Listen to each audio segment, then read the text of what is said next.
This is Ingredient Insiders. I'm John Magazzino. And I'm Andrea Parkins. On each episode of Ingredient Insiders, we'll be talking with famous chefs and authors about their favorite ingredients. We then talk to the producer of that ingredient. We learn its history, how it's made, and why chefs love using it in their kitchens. On today's episode, Andrea, we're talking with Rocco Damato, who's the owner of Bazzini. They are also the season sponsor of Ingredient Insiders. I love Bazzini. We love Same. Rocco. I haven't seen him in a long time, so I'm excited to see him. He's traveled the globe to source and procure the best nuts. He literally in the is world. one of the most knowledgeable people in the world of nuts and dried fruits that I've ever met. Absolutely. I feel like we're going to learn a ton in speaking with him. What do you think of when I say Bazzini? I immediately go to the blue can. Right? That's like exactly with what the I elephant think about. on it? Yeah, they're the iconic. If you've been in any nice hotel bar, I'm picturing the bar at the St. Regis Hotel. And if you look behind there and they've got high quality nuts, chances are you're going to see that blue tin back there. And why is the elephant on there, John? I just assume because elephants love peanuts. Do they really love peanuts? Yes, of course they do. Everyone knows that. Wow. And I have an elephant tattooed on my back, and I wasn't sure if that was just their mascot, but now you're right. Elephants love peanuts. Tigers hate peanuts. Elephants love peanuts. Can't wait to talk all about nuts today with Rocco from Bazzini. This is going to be a great one. This season of Ingredient Insiders is brought to you by Bazzini Nuts. Bazzini is the brand of choice among chefs in the finest hotels and restaurants. Their legacy of quality extends to gourmet retail stores, specialty boutiques, grocery distributors, and delis, ensuring you have access to their extensive range of consumer retail packages. It all started in 1886 when Italian immigrant Anthony L. Bazzini began selling nuts by the pound to bakers, street vendors, and individuals during the Great Depression. But Bazzini Nuts isn't just about peanuts. They offer a delightful array of nuts like cashews, almonds, pecans, pistachios, hazelnuts, and more, plus a tempting selection of dried fruit, including apricots, cranberries, figs, dates, prunes, and tomatoes. So whether at the ballpark, in the kitchen, or indulging in some well-deserved self-care, choose Bazzini Nuts. With a legacy spanning 137 years, they're here to serve your needs with the same consistency, reliability, and quality, making them an iconic name in the world of nuts and dried fruits. Bazzini Nuts, tradition, quality, and taste all in one. Taste the legacy today. This episode is in partnership with the Chef's Warehouse and produced by Gotham Production Studios in New York City. This is a thrill.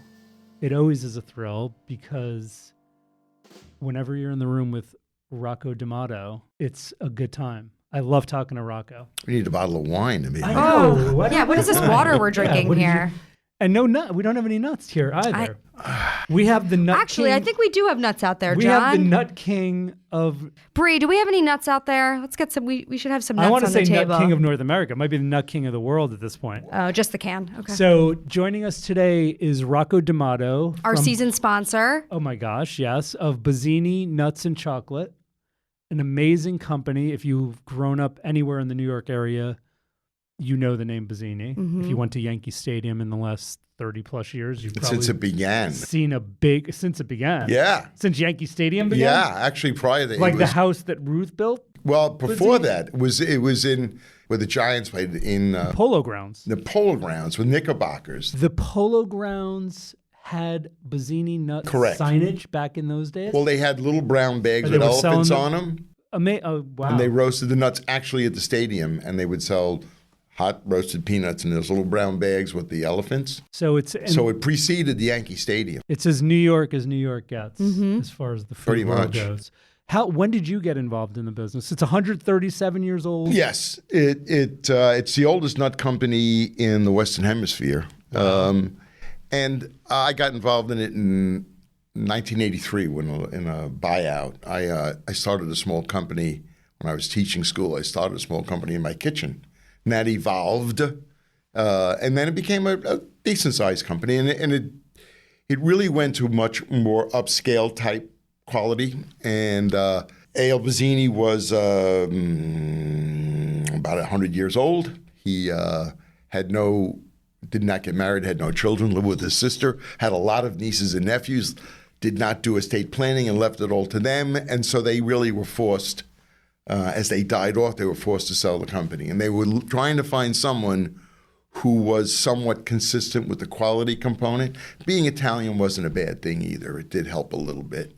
So in 1983, I learned about a leverage buyout, which was, I hate to use the phrase, but it was smoke and mirrors. Yeah. But you had to be serious. You had to really work hard. And the magic of sort of the American economic system allowed me to leverage a small company into this, I think, an iconic brand in New York. And at that point, the whole world of nuts was evolving from sort of an ethnic kind of on the table in the shell after big meals and that kind of thing into culinary world, right? And in the culinary world, it focused primarily on desserts. And then in the 80s, with the attempt to provide an upscale sense where you'd put a granulated pistachio on a salmon, or you'd put a chopped hazelnut on a pork chop, and you put sliced almonds on salads and fish. It took it out of that rather niche world of desserts into the broader spectrum, and then it evolved beyond that gourmet world, specialty world, into the natural food world, and then it moved into the snack area, where it went from salted peanuts, salted cashews, and red pistachios to trail mixes and just eating almonds or walnuts for its nutritional value. So it went from some small ethnic sort of Mediterranean stuff and Middle Eastern stuff to this worldwide consumption on many, many, many levels. I mean, your time in getting into the business sounds like it was pretty good. Pretty perfect. Because yes. I imagine from those humble beginnings in the 1800s with Mr. Bazzini, to your point, yes, they were selling the baseball stadiums of New York, but I remember going over my grandparents' house, whether it was Thanksgiving or Christmas, and out would come a plate of fruit and out would come a bowl of nuts with the crackers. With the crackers. Yes. Yep. Andrea, you're too young for this. No, How do you know this? I still With have the my crackers, grandparents' nutcrackers. And I would love to crack the walnuts and pick, bite a piece of shell and then eat the nuts. Right. And then today, do you guys even sell anything in the shell anymore? Does anybody more. buy it? No. The pistachios you do. Well, A yes, little, okay. Pistachios, sure. yes. Because Easy Jan comes picking. around or on the holidays in the Bronx and hands out those. Yeah, but is anybody cracking nuts anymore? I don't think so. No, I don't think so, No, right? no. You know, it's another interesting thing. When I think of Bazzini, and maybe Andrea, I'm saying she's too young to remember these things. You guys had the most beautiful store in Lower Manhattan in Tribeca. We did, yeah. I think we Was did. that the original roasting plant, or was that? Actually, the original one was in Park Place, and it was displaced by the construction of the World Trade Center. Got it. And moved just a few blocks away, because that was the Washington market. Yeah. It was a market where produce and nuts and coffee and tea and a lot of imported products were sold. So A.L. Bazzini did not want to move far from the market. So it moved to J in Greenwich, where it was from 68, and we left in 97. Oh God, I'm old. So this was a beautiful store. No, but the store was beyond after 97. Okay. The store was there till 09. Okay, good. I heard it was like 97. Seemed And like I a started long at time Chef's ago. in 2010. So That's it. You just missed it. I can relate. So you said a lot there. Nuts clearly have been having more than a moment. They've been having a decade or so Absolutely. of popularity for all the reasons you mentioned. What are the top selling nuts in the world? Well, in the world, peanuts are the biggest crop Peanuts, throughout the yeah. world. At this point, I would say almonds are probably right there in the second part. Yeah. After that, cashews, walnuts, and then further down, pistachios are much further down, although they've done nicely. Do you guys macadamia. Do you guys have? I just had a whole macadamia nut thing with Chef Andrew Carmelini and Jan, and Oh yeah, zero style. One Oh, style. they loved your giant macadamias. I guess there's a little bit of a macadamia shortage now. But I'm curious to know what everybody's favorite nuts eat, because I love, nuts are my snack at home. Yep. Same here. But it's interesting. I grew up, my sister's allergic to nuts. Oh. So that's been an issue. That was something that all the nut products were in one cabinet, and then all the other, non-nut products were in another cabinet. But I and my mom, we loved nuts. So You didn't care about your sister. No, I was I won't breathe on you. These. I love hazelnuts. Yeah, me too. I find them craveable.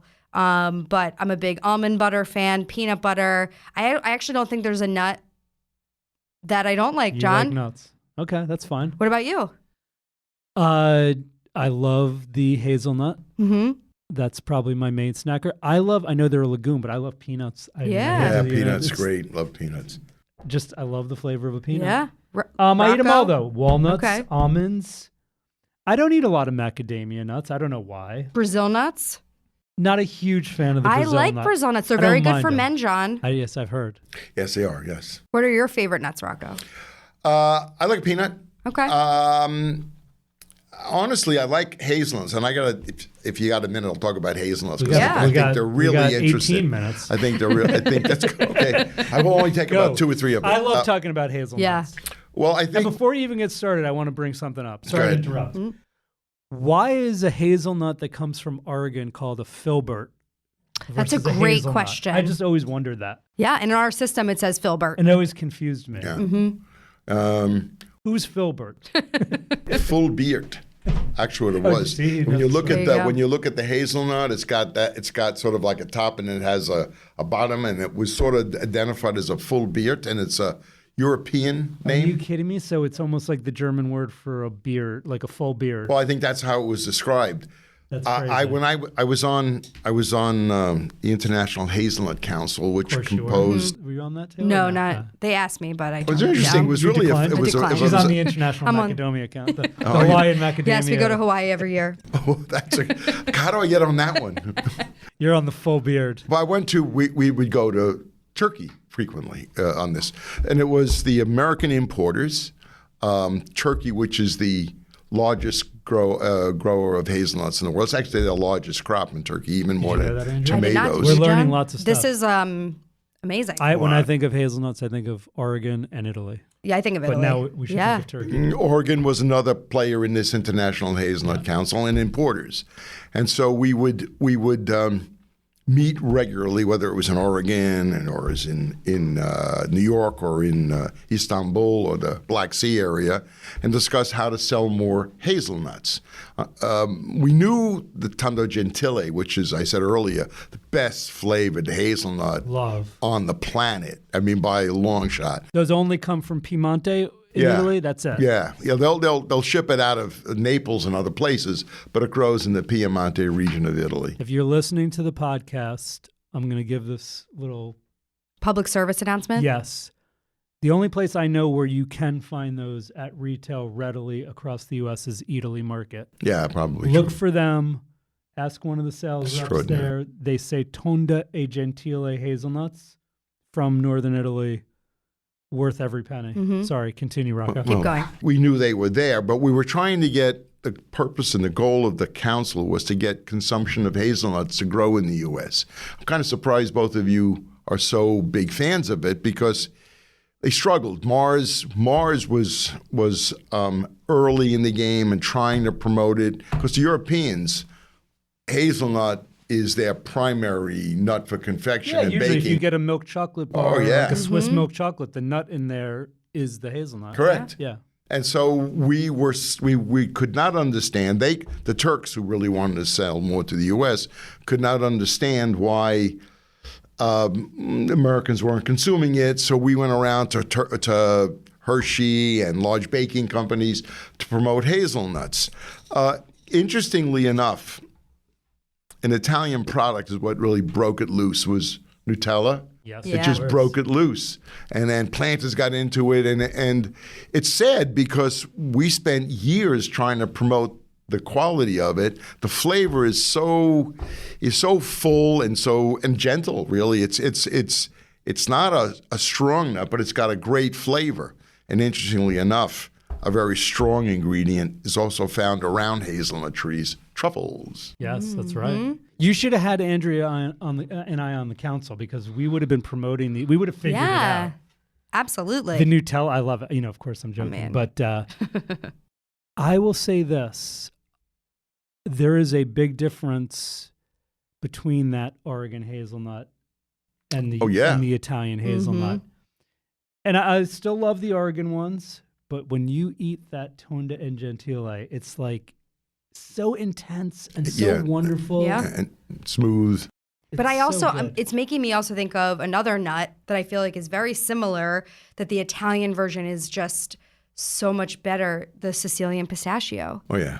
I mean, like that bright green, rich, fatty Sicilian pistachio. I have a confession. I don't love that green Sicilian pistachio. Ooh, I love it in gelato. Yeah. I love it in baked goods. But as far as eating, I find it too soft. A little soft. Yeah. But I think the flavor for me, it's definitely a more punchy. Intensity. Yeah. Well, it's raw. It's dehydrated. Maybe that's my problem, is I'm eating them raw. They'll take some, if you want to cook them a bit, you're going to get a better flavor. Yeah. Just like a regular pistachio, whether it's Iranian or domestic. Turkish actually is wonderful pistachios, but they're ugly. They're very small. They're hard to open, but the flavor is fabulous. We spoke about ugly nuts in the past. Some of them are the best flavors in the world. That brings me another thought. Sorry, I keep interrupting. No, I keep talking about nuts in my childhood. Why? Like figuratively nuts or like actual nuts? No, actual nuts. Okay. Why? Are you saying I'm nuts? Why we used to get, and I feel like pistachios were always that dyed red. Do you remember those? Yes, I do. You don't see them anymore. No, it's probably they're gone. They're pretty much gone. Why was that done? And was that the only thing available back then? I mean, I feel like I was always had red fingertips. Yeah. My parents would bring them home. Yeah. What's the story history? Back in '83, when I got to Bazzini, 95% of it was red. Crazy. But what's the history? Well, there? I mean, I've heard a number of different stories. I heard that red was a marketing thing. It stood out, made it stand out on a shelf or in the little bins they used to scoop pistachios for. And then also, pistachios are very interesting in shell. The husk's got to be removed very, very quickly, because if it doesn't, it deteriorates and it puts a horrible stain on the shell, and then it becomes unattractive. And in the past, most pistachios came from Iran, and their processing capabilities were not sophisticated, so the shells were ugly. And I've also heard the red was there to cover up the ugly shells and to also provide a marketing component to it. Now, it made sense to me. But when California got into the pistachio business, which was really in the late 70s, it didn't gain any ground at all, and they were into natural product, and they had a much more sophisticated system, nice, clean, bright-looking, light-colored shell.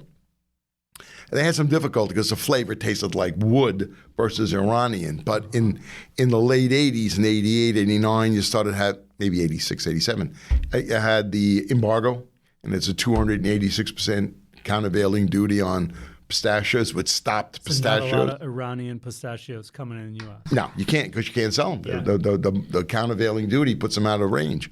So now all you had was California, and California had a method to promote a very pretty-looking, clean-looking white pistachio or natural colored.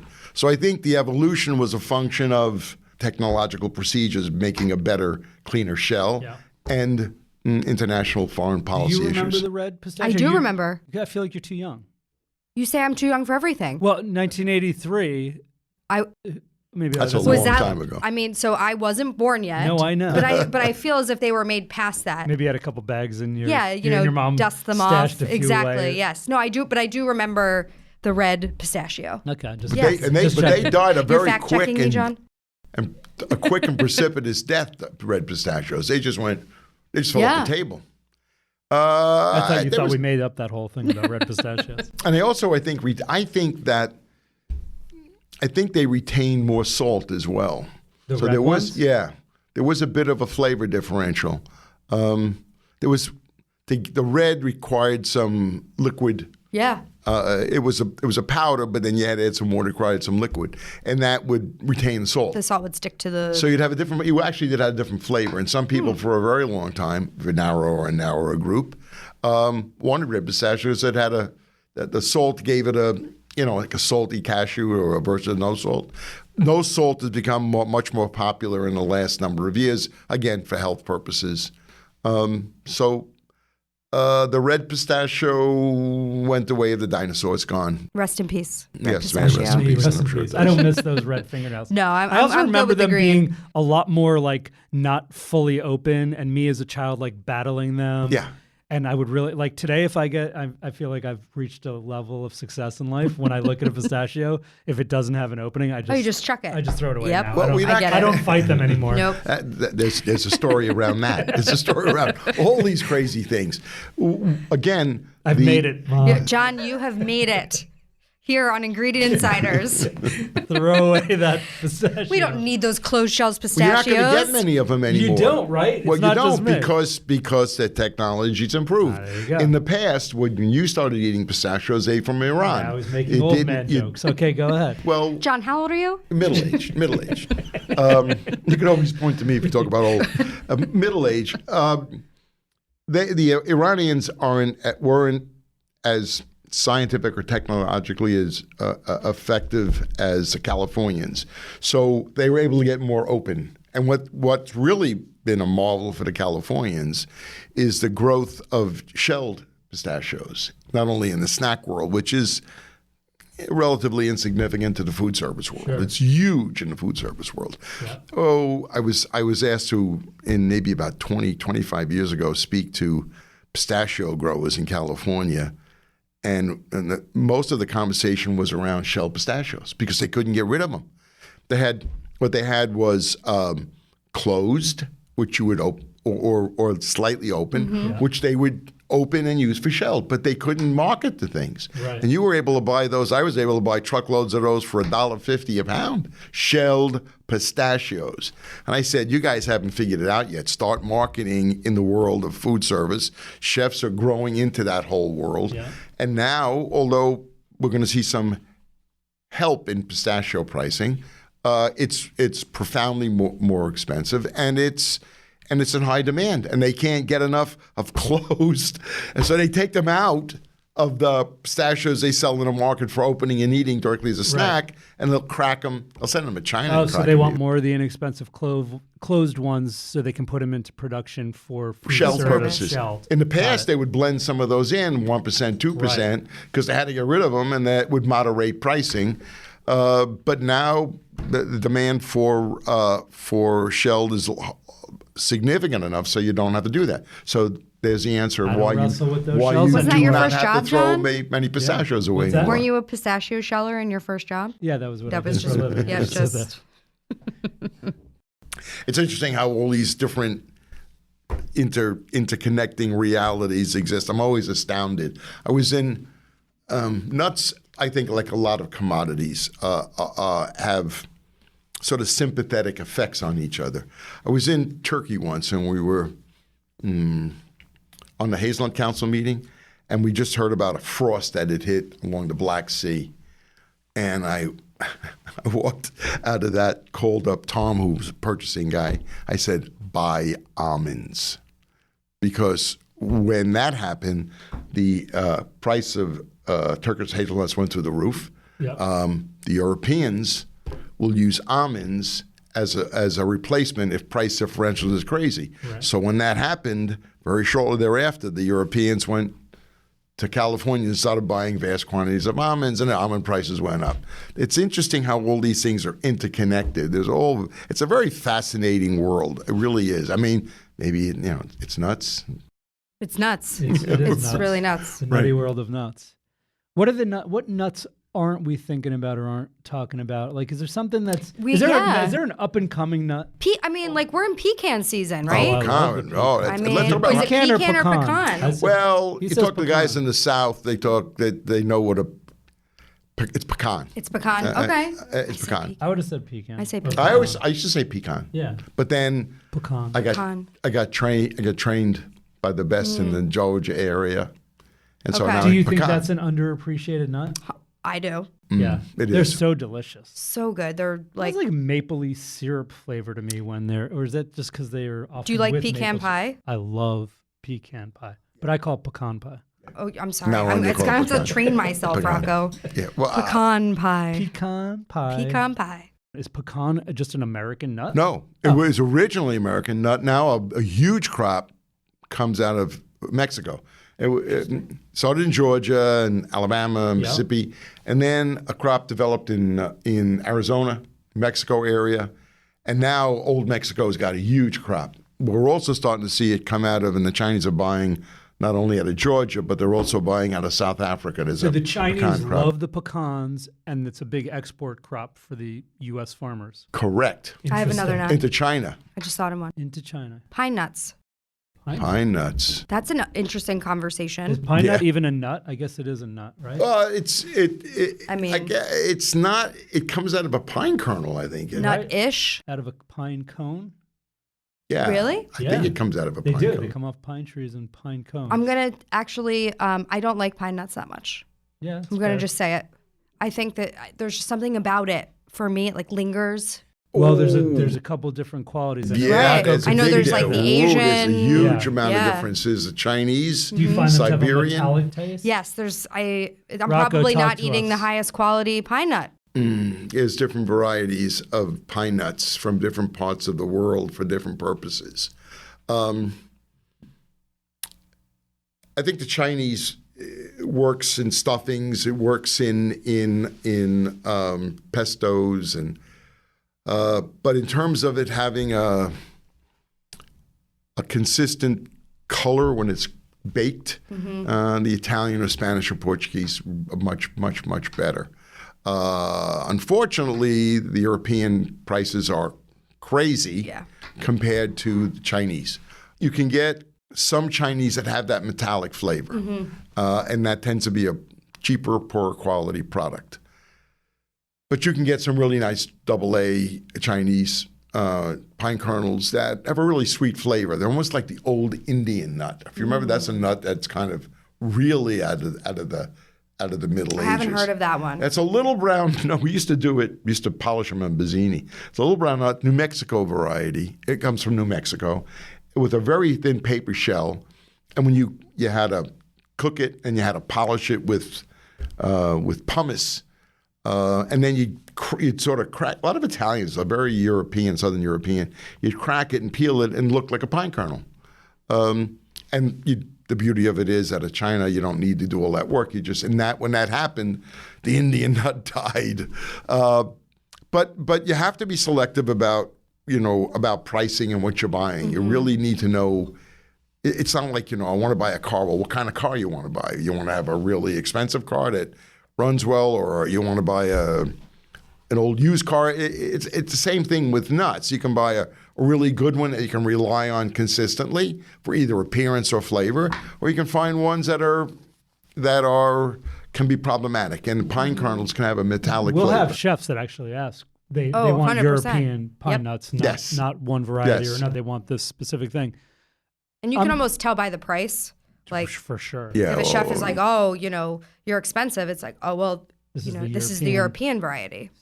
Yeah, Chinese will be much less expensive. Yes. But you know what? If somebody's looking for price, if they're looking for price just as a directional thing I've heard a number of times. Let's say somebody wants to make pesto. We talk about Brazil nuts not being as popular as other nuts. You can make a really nice pesto out of Brazils. You can make a nice pesto out of your macadamia. You got a lot of fat content. So if someone wants to have a difference and also a price advantage, because Brazils are probably half the price, maybe less than half the price of pine kernels. And Macs now are substantially less than pine kernels as well. So for price purposes and for variant purposes, they have a lot of fat and they're going to have a lot of flavor. And I bet unless you really, really focus in on flavor and eat it solely by itself, you probably wouldn't even know the difference.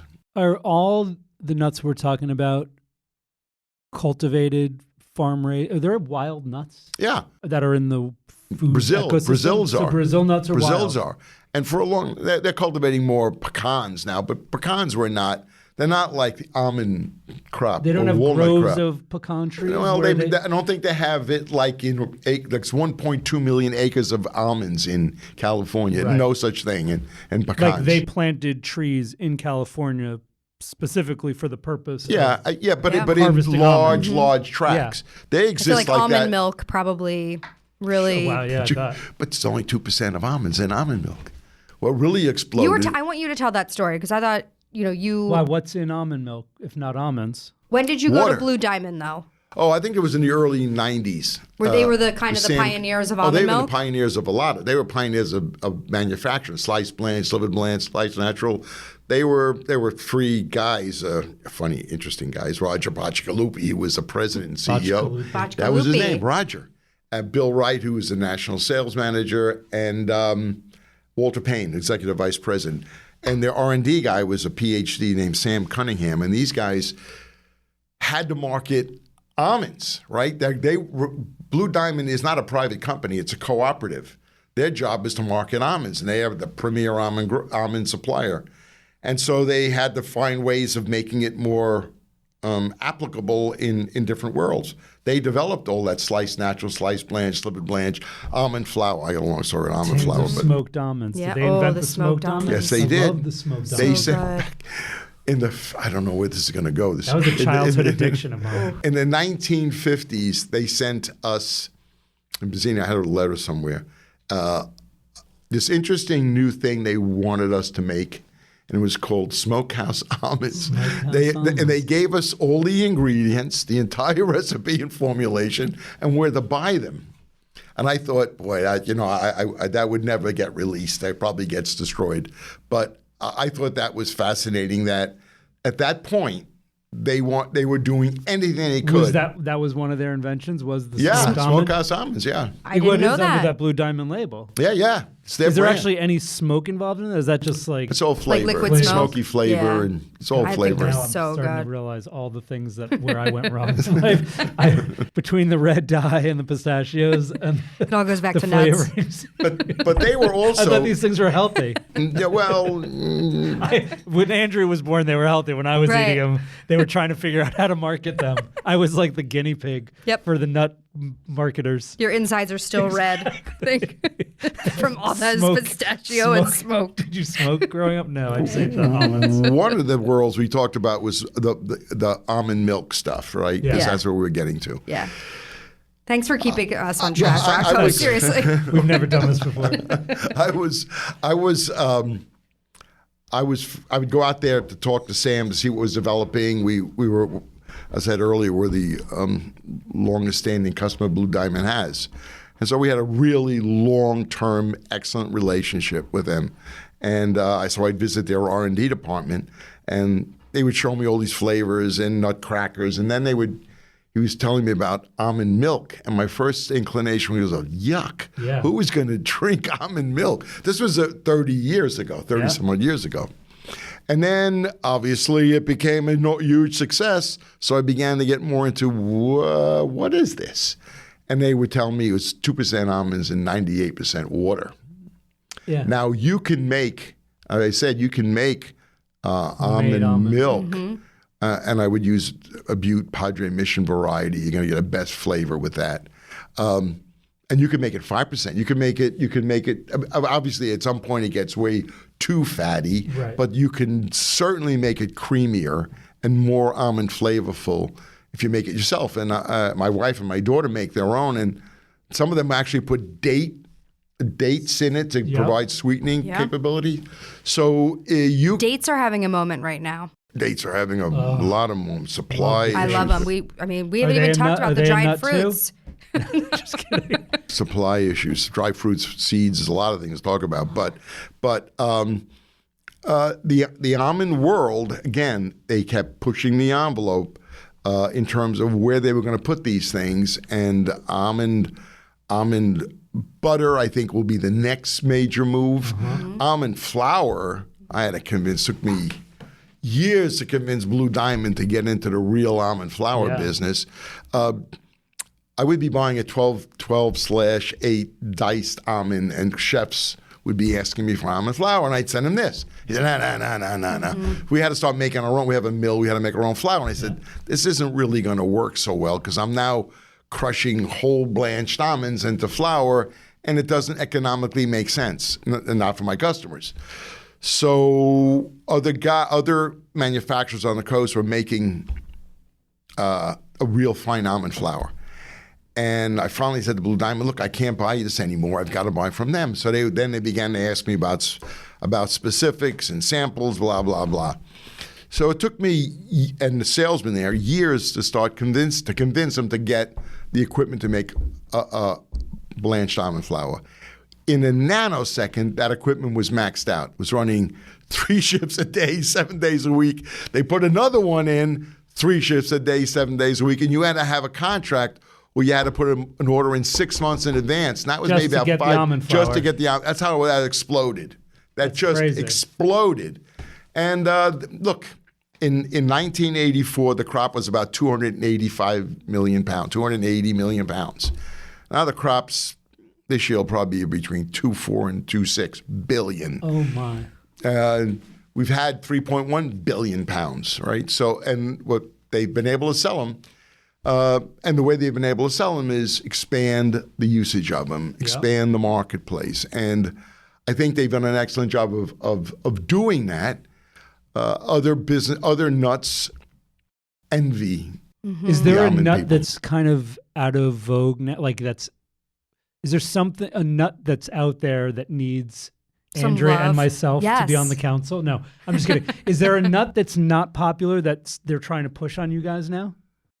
We were kind of talking about cashews being... Cashews kind of fell off the map. I feel like they fell off the map. I feel like they were like perceived as very high end. And they're very not. expensive. And they're not. But I felt that way about the cashew, like very exclusive. Yes. Yeah, people did they market it that way? No, I think I'm sorry, Andrew. No. Go ahead. I don't think they were marketed as expensive. I think 40, 50 years ago, supply, demand, and amount of value made them kind of $4.99 a pound. 35, 40 years ago was a lot of money. Yeah. Didn't you think cashews were like fancy? I think they were fancy, but then I think people realized how much fat is in a cashew. Oh, is that what it is? And then they were like, I'll eat almonds because it's less fat. Oh, I didn't know that. That's what I personally think. Is that a thing? I maybe.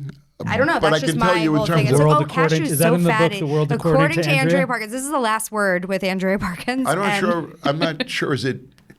There's a certain amount of saturated fat and a lot of unsaturated, so it could be good and bad fat. I think I just made this. I just made it up. There is a lot of fat in cashews. I woke up and I had it out for the cashew. I'm going to read the nutritionals. But I can buy a cashew now at the same price I bought it in 1983 and 84. Same price. Not in vogue anymore. Isn't that strange? Yeah. That with all the inflationary... Very strange. Yeah. Well, but you've seen that... Do you love a cashew? I do. I like them roasted. Yeah, Oh, I like yeah. nice crunchy salty. And you don't have to put... Well, I like the salty too, but even a non-salt, if you have a really nice... I buy a lot of Vietnamese- unsalted nuts. Yeah. I'll say that. You're better off doing that. Yeah. But you know what I love? Honey roasted nuts. Oh, I stay that's away. It's like sugar. It is sugar. And that's butter, why it's, right? It tastes great. It tastes great. Bad for you. Yeah. I Tastes get great, it. less filling. Right. Like the beer commercial. But you want to buy a cashew, you want to make sure if you can, it's either Indian or Vietnamese shelling variety. They come out of all different parts of the world, but it's the best final looking Andrea product. At the supermarket going up to the manager. Well, you can see Where is this from? Look on the back of the bag; Oh, it'll tell you. Okay, good point. Raw. Actually, I'm not sure about. All right, we're running out of time, but I have so many more questions. I have one more. Here's my last question. Okay. Talking about unhealthy, because I think they're unhealthy. What's the story with blistered peanuts? Because I love those. I know. I agree with you. You ever had they're like extra crunchy? Yes. Are those deep fried? What's going They on are. there? Of course they are. Of course they are. There you go. At first they get sort of a water bath, and then they get sizzled in oil, deep fried in oil. But they're great. It's like the fried Marcona almonds. Oh yeah. Marconas. Forget it. Oh, we didn't even talk about Right? Marcona almonds. I mean, missed opportunity. Larguetas, Marconas. Yep. Rocco, this is an invitation right now to come back. Yeah, you need to. We didn't even touch upon dried fruits or chocolate. So I think we would love to have you back on to talk more. Sure. What are you doing tomorrow? No. Going to the Bronx. Okay. Oh. This has been really awesome. I feel like I've learned 800 things so much in 30 minutes. You truly are the nut king of North America, and take that as a compliment because I call her nuts, but that don't mean the same thing. Thank you, Rocco. My pleasure. Thank you. Thank you. Thanks for listening to this episode of Ingredient Insiders. Follow us on Instagram @Ingredient Insiders. You can find the products we discussed on today's episode at chefswarehouse.com or at your favorite specialty retailer.